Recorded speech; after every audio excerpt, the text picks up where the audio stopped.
Napasakamay na ng mga kapulisan ng isang suspect matapos mahulihan ng 1 milyong pisong halaga ng shabu sa ikinasang bypass operation sa Iloilo City.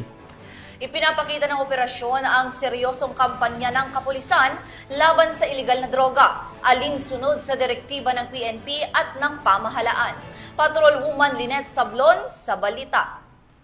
Arestado ang isang bagong tukoy na high-value individual drug personality sa matagumpay na isinagawang bypass operation ng Iloilo Police Provincial Office nito lamang kadalawa ng Agosto taong kasalukuyan sa Barangay Poblacion, South Oton, Iloilo. Kinilala ang suspect na si alias Bong, 46 na taong gulang, lalaki, walang trabaho, may live-in partner at residente na Barangay 8, Tigbawan, Iloilo.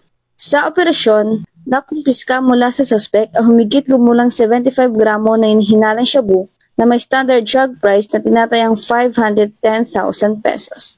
Pinangunahan ng Provincial Drug Enforcement Unit ng IPPO sa pamumuno ni Police Major Daji de Lima ang operasyon. Ayon sa PDEU, halos 4 na buwang verifikasyon at investigasyon ang isinagawa bago isakatuparan ang entrapment operation. Nagugat ang operasyon mula sa sumbong ng mga concerned citizens sa Oton ukol sa iligal na aktibidad ni alias Bong. Lumabas sa intelligence report na umano'y kinukuha ng suspect ang supply ng droga mula sa Manila at ibinabagsak ito sa Oton at Karatig Bayan. Kasalukuyang nakakulong si alias Bong sa kustudiya ng Oton Municipal Police Station at mahaharap sa kasong paglabag sa Republic Act 9165 ang Comprehensive Dangerous Drugs Act of 2002. Ang matagumpay na operasyong ito ay patunay ng dedikasyon at walang humpay na serbisyo ng PNP sa pagtatanggol sa kapayapaan at kaligtasan ng bawat Pilipino, isang hakbang tungo sa isang lipunang ligtas at walang droga.